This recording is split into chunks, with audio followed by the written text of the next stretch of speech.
जय हिंद दोस्तों। आ गया हूँ फिर से एक नए वीडियो के साथ। और आज के इस वीडियो में हम पोस्टमार्टम करने वाले हैं 10th स्टैंडर्ड के इंग्लिश मीडियम के हिंदी के पेपर का। तो चलिए वीडियो को शुरू करें। फर्स्ट पैसेज आपका फर्स्ट यूनिट के थर्ड चैप्टर वारे हमदर्द से लिया गया है। आइए अब इसका क्वेश्चन आंसर देख लेते हैं। पहला क्वेश्चन है औपचारिकता निभाने वालों की विशेषता। इसका आंसर आपको तीसरी लाइन में मिल जाएगा। इसका आंसर है इन्हें मरीजों से हमदर्दी नहीं होती। और सेकंड है ये सिर्फ सूरत दिखाने के लिए आते हैं। आइए अब बात कर लेते हैं सेकंड क्वेश्चन की। सेकंड क्वेश्चन है आपका आकृति में लिखिए, लेखक ने तय किया। इसका आंसर आपको फोर्थ लाइन में मिल जाएगा। लेखक ने तय किया कि आज मैं आँख नहीं खोलूँगा और चुपचाप पड़ा रहूँगा। ठीक है। थर्ड क्वेश्चन है आपका गद्यांश में प्रयुक्त शब्द युग्म ढूंढ कर लिखो। शब्द युग्म का मतलब होता है जोड़ी वाले शब्द। आइए इसका आंसर यहाँ पर लिखा है। पहले है थोड़ी बहुत, जिसमें ये डैश होता है ना, उसको शब्द युग्म बोलते हैं। और दूसरा है धीरे धीरे। फोर्थ क्वेश्चन है आपका मरीज से मिलते जाते समय कौन कौन सी सावधानियां बरतनी चाहिए। इसमें आप अपने मन से लिख सकते हो कि जब भी हम किसी मरीज से मिलने जाएं तो हमें ये देखना चाहिए कि अगर वो उठे हैं तभी हमें उनसे बात करनी चाहिए।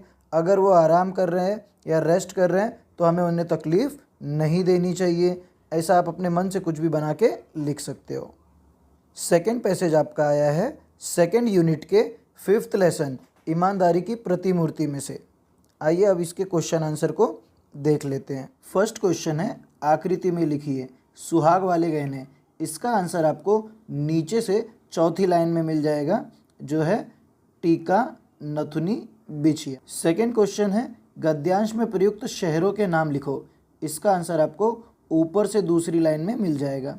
पहला है रामनगर और दूसरा वाला आंसर है इसका मिर्ज़ापुर। क्वेश्चन है आपका निम्नलिखित वाक्य उचित क्रम लगाकर लिखो। क्रम लगाकर लिखने का मतलब होता है क्रोनोलॉजिकल ऑर्डर में लिखना। तो सबसे पहले ये वाला आपका आ जाएगा, फिर सेकंड नंबर पे ये आ जाएगा, और थर्ड नंबर पे ये, और फोर्थ नंबर पे ये वाला। ठीक। थर्ड क्वेश्चन है आपका वचन परिवर्तन करके लिखो। तो पहला है रिश्ता, यहाँ का आंसर आएगा आपका रिश्ते। सेकंड है आपका दिन, तो इसका आंसर दिन का दिन ही रहेगा। थर्ड है आपका शादी, तो यहाँ पर आप लिख दोगे शादियाँ। फोर्थ वाला है आपका मुसीबत, जिसमें आप लिखोगे मुसीबतें मुसीबतें। ओके, ये चारों आंसर है। फोर्थ क्वेश्चन है आपका स्वमत का। पारिवारिक सुख दुख में प्रत्येक का सहभाग इस विषय पर 25 से 30 शब्दों में अपने विचार लिखो। इस पर आप लिख सकते हो हम परिवार में रहते हैं, परिवार के सुख दुख में सभी का सहभागी होना बहुत ज़रूरी है। यदि परिवार में कोई दुख आया है तो सभी के सहभागी होने से वो दुख का भी पता नहीं चलता है, और कितनी भी बड़ी चुनौती आ जाए हम उसे आसानी से मात दे सकते हैं। ठीक है, आप अपने मन से ऐसा कुछ भी लिख सकते हो। बात करें अगर थर्ड पैसेज की, तो ये आपका अनसीन पैसेज है। आइए अब इसके क्वेश्चन को भी देख लेते हैं। इसमें लिखा है कि बापू की अटपट वाणी की विशेषता। इसका आंसर आपको सेकंड लाइन में मिल जाएगा। पहला में आपको लिखना है उनका हृदय बोलता था, सेकंड में उनका व्यक्तित्व बोलता था, और थर्ड में उनकी साधना बोलती थी, और उनके बोल हृदय में घुल जाते थे। यह आएगा उसका आंसर। नेक्स्ट क्वेश्चन है वाणी का महत्व। इस विषय पर 25 से 30 शब्दों में अपने विचार व्यक्त कीजिए। इसमें आप अपने मन से लिख सकते हो कि वाणी मनुष्य का आभूषण है। वाणी से ही व्यक्ति के व्यक्तित्व की पहचान होती है। मधुर वाणी हर किसी का ध्यान अपनी ओर आकर्षित कर लेता है।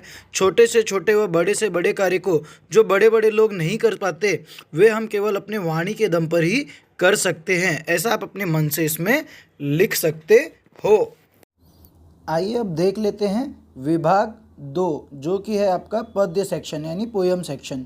तो पहला जो पोयम है आपका वो आपको सेकेंड यूनिट के फर्स्ट पोयम बरस ही जलद से लिया गया है। आइए अब इसका पहला क्वेश्चन देख लेते हैं।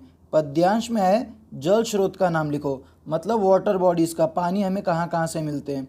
तो इसमें सबसे पहला आपका आ जाता है नभ, सेकंड वाला आपका आ जाता है जलद, थर्ड वाला में आप लिख सकते हो सरिता या फिर जल निधि। ठीक है, अपने शब्दों के लिए पद्यांश में से प्रयुक्त समानार्थी शब्द ढूंढ कर लिखो। आपको समानार्थी सेम मीनिंग वाले शब्द पैसेज में से ढूंढ कर लिखने थे। पहला है गगन, जिसका आंसर आपको पहली लाइन में ही मिल जाएगा, इसका आंसर आएगा नभ। सेकंड वाला है पर्वत, इसका आंसर आपको चौथी लाइन में मिल जाएगा, गिरी। और थर्ड वाला है बिजली, इसका आंसर आपको दूसरी लाइन में मिल जाएगा, दामिनी। और फोर्थ वाला है आपका दुष्ट, जिसका आंसर आपको दूसरी लाइन में मिल जाएगा, खल। ठीक है, ये थर्ड क्वेश्चन को कर लेते हैं। उपयुक्त पद्यांश की अंतिम 4 पंक्तियों का सरल अर्थ 25 से 30 शब्दों में लिखो। आपको लास्ट की 4 लाइन का अर्थ लिखना था। आइए, यहाँ से आपको स्टार्ट करना था और यहाँ तक आपको इसका अर्थ लिखना था।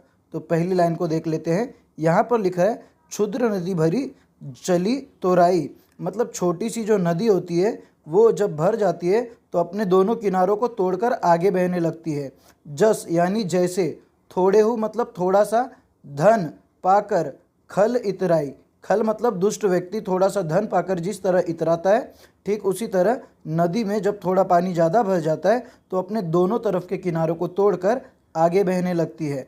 सेकंड है आपका भूमि परतबा ढाबर पानी, मतलब धरती पर गिर रहा है गंदा पानी। जनु मतलब जैसे, जीव ही माया लिपटानी, जिस प्रकार बारिश का पानी ज़मीन पर गिरते ही वो गंदा हो जाता है, उसी प्रकार इंसान माया में लिपट कर यानी पैसे के लालच में पड़कर उसका मन भी एकदम गंदा हो जाता है।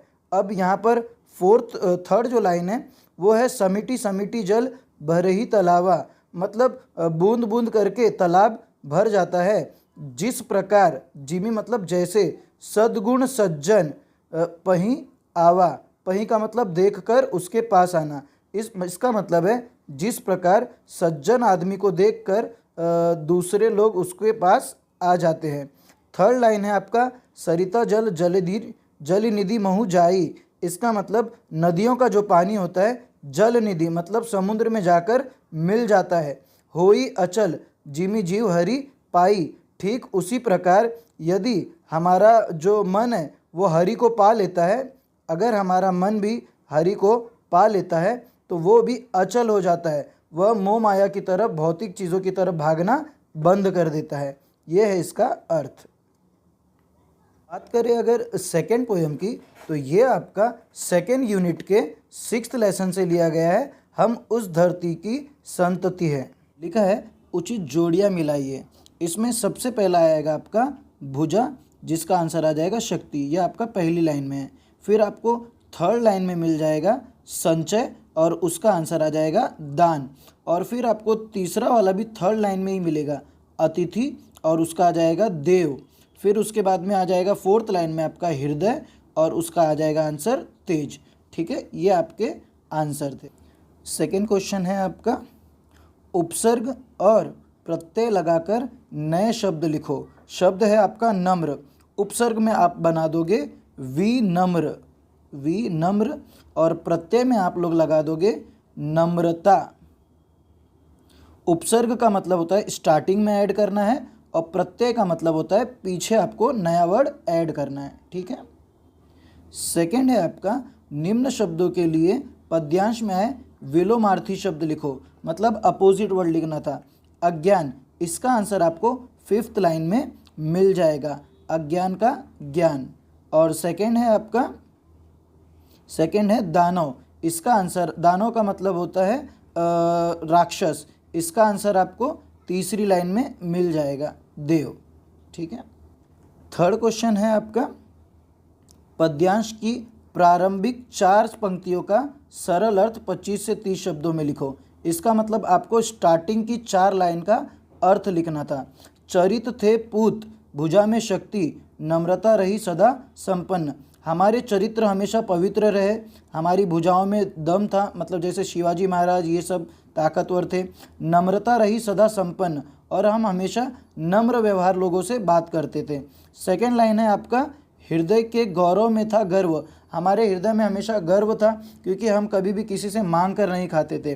किसी को देख न सके विपन्न, हम किसी को भी दुख तकलीफ में देख नहीं सके। जो भी हमसे मदद मांगता है हम उसकी मदद करते हैं। थर्ड लाइन है आपका, हमारे संचय में था दान। मतलब हम जो भी जमा करते थे वो लोगों को दान देने के लिए करते थे।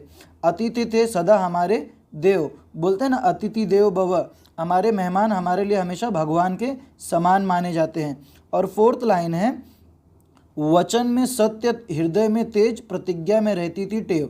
वचन के हम हमेशा सत्य थे, जो बोलते थे वो करते ही थे।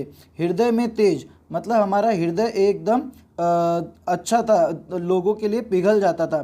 प्रतिज्ञा में रहती थी टेव, प्रतिज्ञा का मतलब जो भी हम कसम खाते थे, टेव का मतलब होता है उसको हम करके ही रहते थे, मतलब हम उससे मुकरते नहीं थे। ऐसा आपको अपने मन से बनाकर लिखना था। आइए अब देख लेते हैं पूरक पठन, जो कि है आपका विभाग 3 पूरक पठन 8 मार्क्स के लिए। पहला जो पैसेज आपका आया है ये आपको सेकेंड यूनिट के 10th लेसन बूढ़ी काकी से आया है। अब आइए इसके क्वेश्चन आंसर को देख लेते हैं। पहला क्वेश्चन है आपका, 1-2 शब्दों में उत्तर लिखो। इसका तिलक आया था, इसका आंसर आपको दूसरे पैसेज में मिल जाएगा, मुखराम का। सेकेंड क्वेश्चन बनता है आपका, द्वार पर बज रही थी, इसका आंसर आपको पहली लाइन में मिल जाएगा, शहनाई। थर्ड क्वेश्चन है आपका, बड़े बड़े हंडे में पक रही थी, तो इसका आंसर आपको यहाँ पर मिल जाएगा, मसालेदार तरकारी। फोर्थ क्वेश्चन बनता है आपका, चार पाइयों पर विश्राम कर रहे थे, तो इसका आंसर आपको मिल जाएगा यहाँ पर, मेहमान। ठीक है। सेकेंड क्वेश्चन है आपका, सांस्कृतिक परंपरा के संवर्धन में हमारा योगदान, इस विषय पर अपने विचार 25 से 30 शब्दों में लिखो। तो सांस्कृतिक परंपरा का अर्थ होता है हमारे जो ट्रेडिशंस है उनके संवर्धन का मतलब होता है उनके प्रोटेक्शन में हमारा क्या कंट्रीब्यूशन होना चाहिए। तो इसमें आप अपने मन से लिख सकते हो कि सभी धर्मों में प्रकृति की पूजा की जाती है, सही है, और भारत में पेड़ पौधे, नदी पर्वत, ग्रह नक्षत्र और कितने ही चीज़ों की पूजा की जाती है। यहाँ तक कि पेड़ की तुलना तो हम अपने संतान से करते हैं और नदी को हम माँ के रूप में मानते हैं। हमें इन सब की पूजा करनी चाहिए, हमें इन सभी को भुलाना नहीं चाहिए। ऐसा आप अपने मन से थोड़ा थोड़ा बनाकर कुछ भी लिख सकते हो। सेकंड जो आपका पूरक पठन है वो आया है आपका फर्स्ट यूनिट के 4th लेसन, मन से। आइए अब इसके क्वेश्चन आंसर को भी देख लेते हैं। फर्स्ट क्वेश्चन है आपका, ऐसे प्रश्न तैयार कीजिए जिनके उत्तर निम्न शब्द होने चाहिए। जैसे कि पहला है आपका जीवन नैया, तो आपको यहाँ पर क्वेश्चन बनाना है जिसका आंसर जीवन नैया आएगा। तो क्वेश्चन ये है, मझधार में क्या डोल रहा है, उसके बाद आपको क्वेश्चन मार्क लगाना है। सेकंड वाला है फागुन, तो आपको लिखना था रंग बिरंगे मौसम कौन लाया है, क्वेश्चन मार्क। ठीक है। सेकंड क्वेश्चन है, जीवन एक संघर्ष है, इस पर अपने विचार 25 से 30 शब्दों में लिखो। इस पर आप लोग अपने मन से लिख सकते हो कि संघर्ष ही जीवन है, जीवन संघर्ष का ही दूसरा नाम है। इस संसार में छोटे से छोटे प्राणी से लेकर बड़े से बड़े प्राणी तक सभी को किसी न किसी तरह का संघर्ष करना पड़ता है, सही है। जिसने संघर्ष करना छोड़ दिया वह समझ लो मर गया। जो इन संघर्षों का सामना करने से कतराते हैं वे जीवन से भी हार जाते हैं, जीवन भी उसका साथ नहीं देता। कोरोना में भी देखो हम लोगों ने कितना सारा संघर्ष किया है, उसके ऊपर भी आप लोग अपने मन से कुछ भी लिख सकते हो। अब बात कर लेते हैं विभाग 4 की, जो है आपका व्याकरण 14 मार्क्स के लिए। पहला क्वेश्चन है आपका, निम्नलिखित वाक्य के अधोरेखांकित शब्द का शब्द भेद पहचानिए, मतलब पार्ट्स ऑफ स्पीच। यहाँ पर वाक्य दिया है आपको, आज फिर उसे साक्षात्कार के लिए जाना है, तो आपको लिखना था उसे डैश करके लिखना था सर्वनाम। सेकेंड क्वेश्चन है आपका, निम्नलिखित अव्यय में से किसी एक अव्यय का अर्थपूर्ण वाक्य में प्रयोग करो। दोनों में से किसी एक का लिखना था, अगर आप दोनों लिख दोगे तो भी चलेगा। पहला है क्योंकि, तो आप लिख सकते हो आज हमारी ओर कोई आंख उठाकर भी नहीं देखता क्योंकि हमारे सैनिक बहुत ही बहादुर है, और फिर आपको उस क्योंकि को अंडरलाइन करना था। सेकेंड है आपका पास, तो इसमें आप लिख सकते हो जिसके पास माँ है वह दुनिया का सबसे अमीर इंसान है।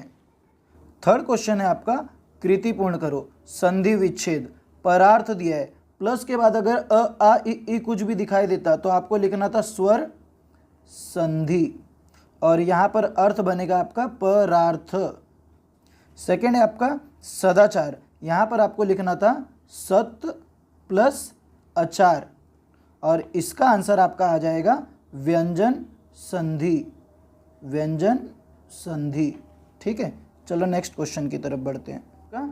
फोर्थ क्वेश्चन, निम्नलिखित वाक्यों में से किसी एक वाक्य का ही सहायक क्रिया पहचान कर उसका मूल रूप लिखो, मतलब बेस फॉर्म में लिखना था आपको। पहला है आपका फाटक से पहले ही गाड़ी रोक दी, दी यहाँ पर लिख के आपको लिखना था देना। और सेकंड है आपका नौकर के लिए आवेदन कर चुका, तो यहाँ पर आपको लिखना था चुका, चुका का लिखना था चुकाना। ठीक है, चलो नेक्स्ट क्वेश्चन है आपका फिफ्थ वाला, निम्नलिखित क्रियाओं में से किसी एक क्रिया का प्रथम तथा द्वितीय प्रेरणार्थक के रूप में लिखो। यहाँ पर देखना, यहाँ पर आप लिखोगे दिखाना, और सेकंड में आ जाएगा दिखवाना। भूलना, यहाँ पर आ जाएगा भुलाना, और सेकंड वाले में आ जाएगा भूलवाना। ठीक है, नेक्स्ट क्वेश्चन है आपका, निम्नलिखित मुहावरे में से किसी एक मुहावरे का अर्थ लिखकर उचित वाक्य में प्रयोग करो। दाद देना, प्रशंसा करना, प्रशंसा करना। भारत देश की सभी लोग दाद देते हैं, वो आपका वाक्य बन जाता। सेकंड है मुंह लाल होना, तो यहाँ पर आपको लिखना था गुस्सा होना, गुस्सा होना। आप लिख सकते हो निकिता ने जब पिताजी से बदतमीजी से बात की तो उसके पिताजी का मुंह लाल हो गया। बट इससे अच्छा ऑप्शन आपको ये वाला है, ये सबसे ज़्यादा इजी पड़ता है। लिखा है अधोरेखित वाक्य के लिए कोष्ठक में दिए मुहावरे, उचित मुहावरे का चयन करके वाक्य फिर से लिखो। ये वाला अगर आप अटेम्प्ट करते तो आपको और इजी पड़ता। लिखा भी था अथवा, मतलब या तो ऊपर वाला या तो फिर नीचे वाला। सार्वजनिक अस्पताल का ख्याल आते ही मैं भयभीत हो गया, आपको इसी को हटाकर इसके जगह पे लिखना था काँप उठा। सार्वजनिक अस्पताल का ख्याल आते ही मैं काँप उठा, ये आपको ज़्यादा इजी पड़ता। सेवेंथ क्वेश्चन है आपका, निम्नलिखित वाक्यों में से किसी एक वाक्य में प्रयुक्त कारक पहचान कर उसका भेद लिखो, मतलब उसका टाइप लिखो। तो फर्स्ट है आपका टॉल्स्टॉय और चेखव की रचनाएं भी मुझे प्रिय है, तो ये जो की है उससे आपका बन जाता है संबंध कारक, संबंध कारक। ठीक है, सेकंड वाला है आपका, सेकंड बनता है आपका रूपा उस समय कार्यभार से उद्विग्न हो रही थी, तो यहाँ पर आ जाएगा से आ जाएगा आपका करण कारक। ठीक है, चलो नेक्स्ट क्वेश्चन एट्थ है आपका, निम्नलिखित वाक्य में यथास्थान उचित विराम चिन्हों का प्रयोग करके वाक्य फिर से लिखो। ओह कमबख्त ने कितनी बेदर्दी से पीटा है, यहाँ पर ओ के बाद आपको एक्सक्लेमेटरी मार्क लगाना था। ठीक है, अब बात कर लेते हैं नाइन्थ क्वेश्चन की। निम्नलिखित वाक्यों में से किसी दो वाक्य का सूचना के अनुसार काल परिवर्तन करो। तीनों में से आपको किसी भी दो का करना था। पहला, मेरी सबसे छोटी बहन पहली बार ससुराल जाएगी, तो यहाँ पर आपको करना है अपूर्ण भूतकाल, मतलब कि पास्ट टेंस। मेरी सबसे छोटी बहन पहली बार ससुराल जा रही थी। ठीक है, सेकंड वाला देखो क्या लिखा है, प्राण को मन से अलग करना पड़ा, सामान्य भविष्यकाल, तो प्राण को मन से अलग करना पड़ेगा, ये इसका आंसर आ जाएगा। और अब देख लेते हैं थर्ड वाला, इसने मुझे बहुत प्रभावित किया, पूर्ण वर्तमान काल, मतलब आपको प्रेजेंट टेंस में करना है, कंप्लीट प्रेजेंट टेंस, तो इसने मुझे बहुत प्रभावित किया है, बस यही आपका आंसर हो जाएगा। निम्नलिखित वाक्य रचना के आधार पर भेद पहचान कर लिखो। बाबूजी का एक तरीका था जो अपने आप आकर्षित करता था। अगर आपको कॉमा दिख जाए तो आपको इसे मिश्र वाक्य लिखना है। कौन सा वाक्य बन जाएगा ये? मिश्र वाक्य। सेकंड वाला है आपका, निम्नलिखित वाक्यों में से किसी एक वाक्य का कोष्ठक में दी गई सूचना के अनुसार परिवर्तन करो। पहला, लिखने से पहले तो मैंने पढ़ना शुरू किया। निषेधार्थक वाक्य मतलब आपको इसका वाक्य चेंज करना है, वो भी नेगेटिव सेंटेंस में। तो आपको सिर्फ इतना लिखना था, लिखने से पहले तो मैंने पढ़ना शुरू नहीं किया। बस यही आपका आंसर था। सेकंड वाला है आपका, क्या लोग पहाड़ों पर घूमने का शौक रखते हैं? ये क्वेश्चन मार्क है, बट आपको इसमें कन्वर्ट करना था विधानार्थक वाक्य में, मतलब सिंपल सेंटेंस में। पॉजिटिव भी हो सकता है, नेगेटिव भी, तो भी चलेगा।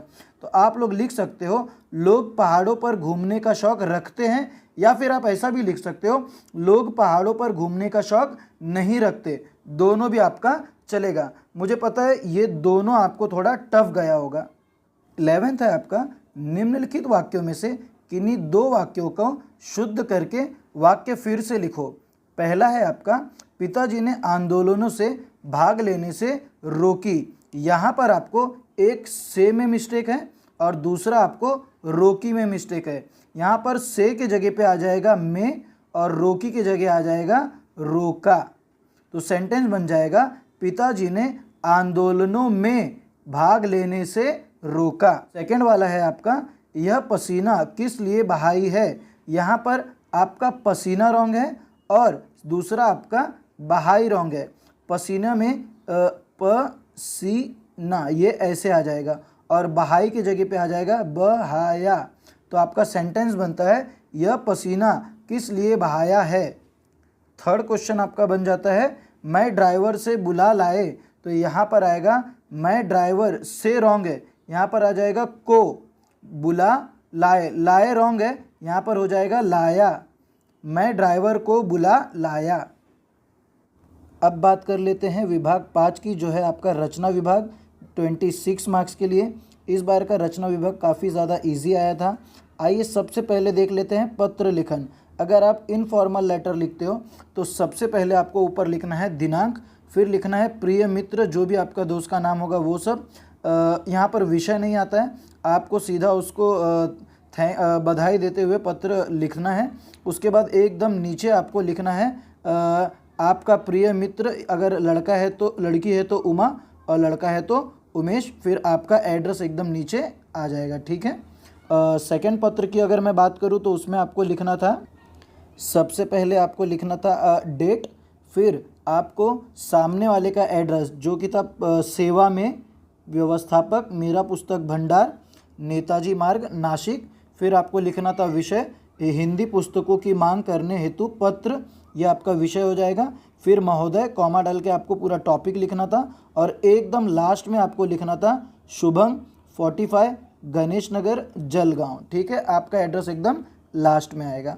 आइए अब बात कर लेते 4 प्रश्न की। काफ़ी ज़्यादा इजी था, मेरे ख्याल से आपने इसको बनाया होगा, और हर एक प्रश्न बनाने के बाद आपको उसमें क्वेश्चन मार्क लगाना ज़रूरी था।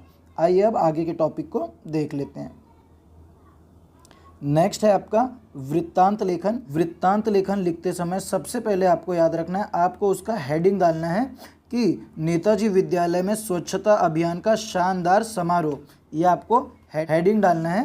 हेडिंग में आप, उसके बाद आपको स्टार्टिंग करना है आपके एड्रेस से, फिर आपको एक डेट डालना है जो कि आप 2 अक्टूबर या कुछ भी ऐसा अपने हिसाब से डाल सकते हो। फिर आपको लिखना है कि आप लोग स्कूल में कितने बजे सुबह सब लोग जमा हुए, फिर आपने सरस्वती की पूजा करते हुए स्वच्छता अभियान स्टार्ट कर दिया। फिर लास्ट में आपको लिखना था कि प्रधानाचार्य ने सभी का आभार व्यक्त किया, और राष्ट्रगान के बाद 2 बजे ये हमारा कार्यक्रम सफलता से संपन्न हुआ। ऐसे कुछ भी आपको अपने मन से लिखना था। नेक्स्ट है आपका कहानी लेखन, जो कि इस बार का बहुत ही ज़्यादा इजी आया था। आपको वृत्तांत या कहानी दोनों में से किसी एक को लिखना था।